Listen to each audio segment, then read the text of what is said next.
Assalamualaikum warahmatullahi wabarakatuh. Bismillah, alhamdulillah, wassalatu wassalamu ala rasulillah wa ala alihi wa ashabihi wa man tabi'ahu amma ba'du. Rabbi shrah li sadri wa yassir li amri wa hlul 'uqdatam min lisani yafqahu qawli. Allahumma anfa'na ma 'allamtana wa 'allimna ma yanfa'una wa zidna ilman nafi'a. Kita awali bacaan Fatihah, semoga barokah ya. Ila hadratin Nabi Mustafa Rasulullah sallallahu alaihi wasallam ali baitihi wa dzurriyyatihi wa ashabihi lahum al-Fatihah. A'udzu billahi minasyaitonir rajim. Bismillahirrahmanirrahim. Alhamdulillahirabbil alamin. Rusani ma'alif hadzal kitab wa masyayikhina wa sanidi hadzal ahadits khususan li al-marhum Sayyid Ahmad Al-Hashimi Al-Fatihah. Alhamdulillah minasyaitonir rajim. Bismillahirrahmanirrahim.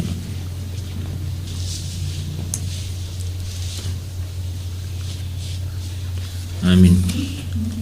Bismillah. Allahumma shalli ala sayyidina Muhammad. Kita awali dengan hadis yang nomor 3. Hadis dari Al-Mukhtarul Ahadits ya. Mukhtarul Ahadits An-Nabawiyah wal Hikamil Muhammadiyah. Hadis nomor 3. Bismillahirrahmanirrahim. Afatul ilmi utawi penyakit ilmu iku an-nisyanu lali. Wa idha'atuhu utawi menyia-nyiakan ilmu iku andu hadisa yen to nyeritakan sira bi kelawan ilmu ghair ahli ing wong kang bukan ahli ne ilmu. Rawahu ditakan hadis sapa Ibnu Abi Syaibah. Penyakitnya ilmu itu lupa. Maksudnya apa? Kalau orang sudah lupa ya ilmunya habis. Nah, itulah penyakitnya ilmu. Kalau bisa jangan sering lupa. Jangan gampang melupakan ilmu, karena itu membuat ilmu kita akan terkorosi, hilang sedikit. Makanya ahli-ahli hadis dulu, ahli Al-Quran itu kuat sekali hafalannya. Maka ilmunya banyak karena ngelumpuk. Yang kedua, termasuk menyia-nyiakan ilmu adalah menceritakan ilmu kepada orang yang bukan ahlinya. Tidak semestinya. Kalau itu ilmunya susah untuk orang besar, jangan diceritakan anak TK.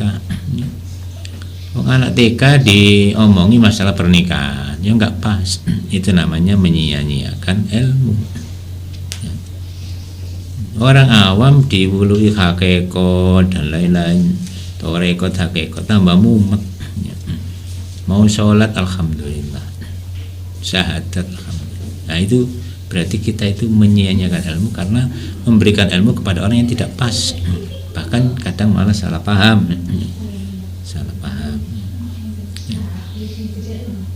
Kalau sudah salah paham repot nanti. Yang disalahkan siapa? Ya yang memberi ilmu yang. Makanya Abu Hurairah itu bilang, saya punya 2 kirba. Kirba itu tempat air dari kulit kambing, jadi kayak kepis atau kayak jerigen, tapi dari kulit. Saya punya 2 kirba, indi kirbatan ya. Yang satu saya simpan untuk saya, yang satu saya berikan ke orang-orang. Itulah ilmu. Jadi ada ilmu yang disampaikan oleh Abu Hurairah kepada orang, buat masyarakat, kepada sahabat yang lain, dan ada ilmu yang disimpan untuk Abu Hurairah sendiri. Ya dari Rasulullah semua itu. Nah ini contoh ilmu yang perlu disampaikan, dan ada yang tidak perlu disampaikan ya jangan disampaikan. Ya. Yang keempat, hadis nomor 4 huruf hamzah ya. Masih bab huruf harfu hamzah. Artinya hadis yang diawali dengan huruf hamzah. Hadis yang nomor 4, afatud dini utai penyakiti agama iku salatatun telu, penyakiti agama telu. Faqihun wong ahli fikih, fajirun kang lacut, ahli fikih tukang langgar. Yaitu penyakiti agama Islam pinter fikih tapi tukang melanggar fikih, ahli hukum tapi melanggar hukum. Tambah dasar dong ahli hukum yang melanggar, tambah ngerti aturan, tambah gede pelanggaran. Ini penyakitnya agama Islam. Faqihun fajirun, orang ahli fikih tapi nyeleweng. Meloro wa imamun lan pemimpin jairun kang nyeleweng. Pemimpin yang nyeleweng, kepala negara yang nyeleweng, kepala desa yang nyeleweng, kepala rumah tangga yang nyeleweng, itu imam semua. Jadi imam kok nyeleweng, makmumi tambah kagak. Guru kencing berdiri, murid ngencingin guru. Kalau pepatah sih, guru kencing berdiri, murid kencing berlari. Kalau ini enggak, guru kencing berdiri, murid kencingin guru. Jadi rakyat ini ala dini mulukihim, ya. An-nasu ala dini mulukihim, ini bukan hadis, ucapan ulama, ya. Manusia ini tergantung pada agama rajanya. Rajanya agamanya apa, ya itu rakyatnya manut. Sama, artinya apa? Pemimpin itulah contoh tauladan, ya. Tauladan. Kepala itu yang pokok. Hewan ya tergantung kepala nih. Kepalanya mau kemana, ya ekornya ngikut aja. Kucing itu bisa masuk enggak? Itu ukurannya kepalanya. Kepala bisa masuk, tubuhnya bisa masuk. Itu kucing. Jadi manut aja Pak isak buntutin. Nah itulah rakyat bawaan. Maka imam jangan sampai nyeleweng, jair, keluar dari real, keluar dari aturan. Yang ketiga penyakitnya agama wa mujtahidun lan ahli ijtihad jahilun kang bodoh. Ya berarti bukan ahli jihad. Wa mujtahidun lan wong kang ijtihad jahilun kang bodoh. Ijtihad itu mencurahkan akal pikirannya untuk menggali hukum agama yang bersifat praktis, hukum amalia, hukum perbuatan mukallafin, fikih. Nah, mujtahid kok bodoh, ya salah kabeh karena nggak ngerti aturan. Jadi ahli ijtihad itu ada syaratnya, pinter. Namun nggak tahu bahasa Arab, Al-Quran terjemah kok bilang ijtihad. Sebagai mujtahid mutlak ya nggak bisa. Manut aja taklid atau tabi mengikuti tapi tahu dalil, itu boleh. Nah, kalau orang pinter ijtihad, lah ini dapat pahala. Jadi man ijtahada fa asoba falahu ajrani. Orang yang ijtihad, ya, benar, 2 pahala dia. Pahala ijtihadnya, 2 pahala cocok dengan kebenaran. Ya. Kalau man ijtahada fa akhta'a falahu ajrun wahid. Orang ijtihad kok keliru, pahala 1, pahala ijtihadnya. Ya. Tapi orang pinter, orang punya ilmu, mujtahid itu harus punya ilmu, ada syarat-syaratnya, ya. Menguasai Al-Quran hadis, menguasai tata bahasa Arab, lughat Arabiyah, menguasai ilmu Arabiyah, jadi nahwu dan lainnya. Sudah menguasai keilmuan yang berkaitan dengan permasalahan yang diijtihadi. Kalau urusan misalkan KB, ya harus tahu KB itu yang kayak apa, spiral, tafasektomi, tabektomi, harus tahu, baru ijtihad. Ijtihad soal halal tidaknya kepiting, ya harus tahu kepiting itu hewan yang kayak apa, hidupnya di mana, cari makannya di mana, harus tahu, baru ijtihad. Itu namanya ahli di bidang tertentu yang berkaitan dengan sesuatu yang diijtihad. Itu namanya alim, mengerti, punya dasar ilmu. Keliru gak masalah karena dia sudah punya dasar ilmu. Tapi kalau jahil, bodoh, ijtihad, ya itu penyakit agama. Keliru kabeh. Nanti kodok-kodok ya dihalalkan karena nggak pas. Nanti semua bisa halal, kayak protein, babi kayak protein dan lain-lain, lemak. Itu anjing, ada yang menghalalkan anjing. Nah, ini jangan sampai lah. Wong najis kok dimakan dari mana? Ya. Ya.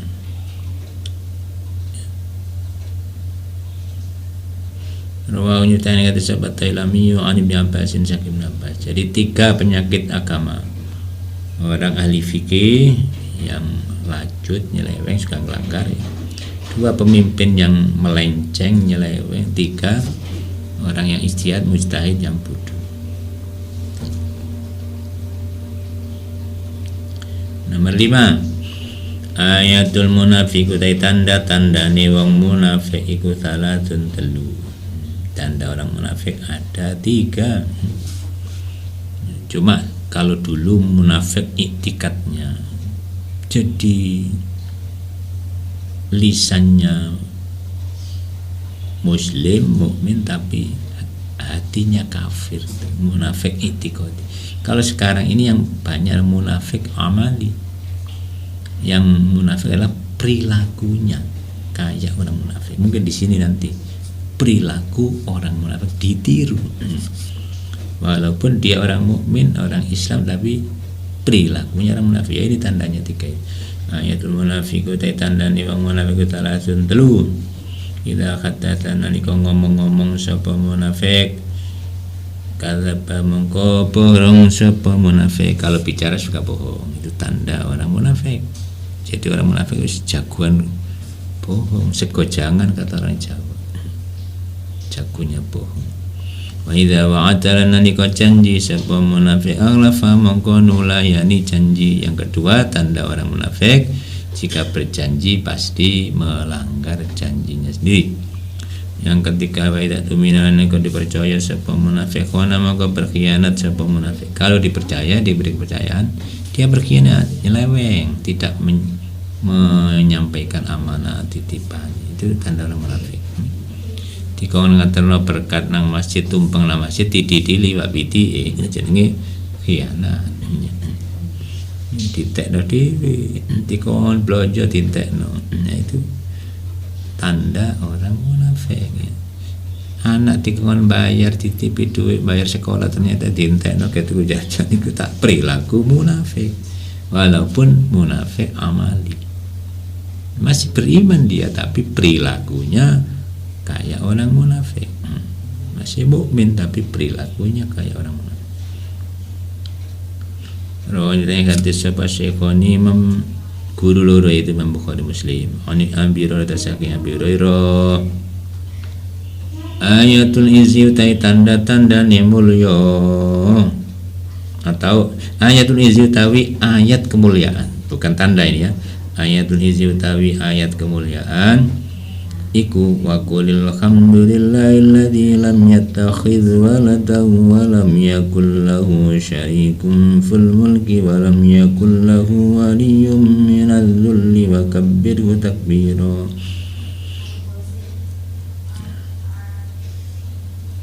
Wa kullan ngucap panjenengan alhamdulillah segala puji sekabe puji kullai tetap ketua Gusti Allah. Segala puji milik Allah. Yang berhak dipuji hanya Allah. Yang lain enggak berhak dipuji karena tidak terpuji. Alladzi lam yattakhidz kang ora ndateaken sabda Gusti Allah walatan ing anak. Allah tidak punya anak. Jadi enggak ada Tuhan anak, Tuhan bapak enggak ada. Tuhan kok beranak pinak berarti bukan Tuhan. Tuhan enggak punya anak.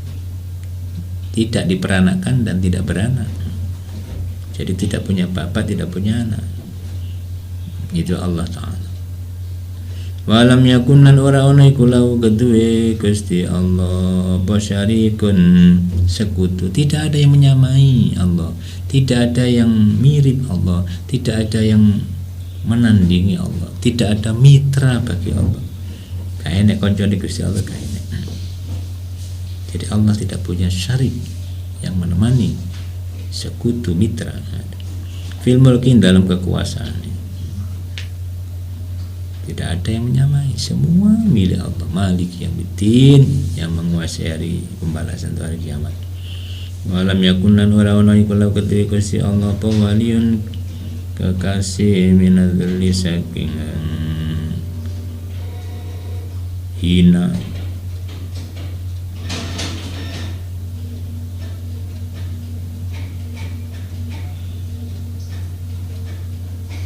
wa kabilan ngagungna Allah ngagungna sira ing Gusti Allah takbiran kelawan ngagungaken temenan.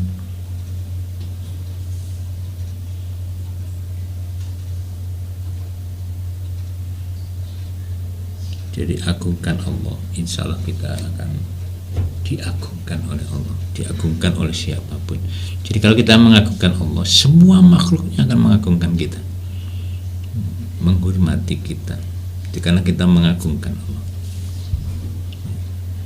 Tidak ada kehinaan itu menjadi kesenangan Allah. Kesenangan Allah pasti mulia. Kemuliaan yang baik-baik itu innallaha jamilun yuhibbul jamal. Sungguhnya Allah yang bagus, suka keindahan-keindahan yang baik-baik. Ruangnya tanya kata sahabat Imam Ahmadu, Imam rupanya Ahmad, Imam Ahmad. Hadis nomor 7, ibtahu nyupriya sira kabeh carilah arifata ing keluhuran, carilah derajat yang luhur indallahi mungguhe Gusti Allah. Carilah keluhuran derajat yang tinggi di sisi Allah. Apa? Dengan cara apa kita mencari keluhuran menurut Allah? Takhlumu tabah sira. Takhlumu aris tabah, gak ngamuan. Takhlumu tabah siraman saking wong jahila kang bodoni sapa man alika ing sira. Anda sabar, Anda tabah menghadapi orang yang berbuat tidak senonoh, menyakiti Anda. Jahila itu bodoh ini maksudnya bersikap masa bodoh, ngelakoni sing gak bener, itu bersikap masa bodoh pada kita. Kalau kita sakiti sabar, celadu sabar, dia cepi senyum, itu namanya tahlumu amman jahila alika. Engkau akan jadi naik derajatnya karena kesabaran, ketabahan kita menghadapi orang yang gak karu-karuan.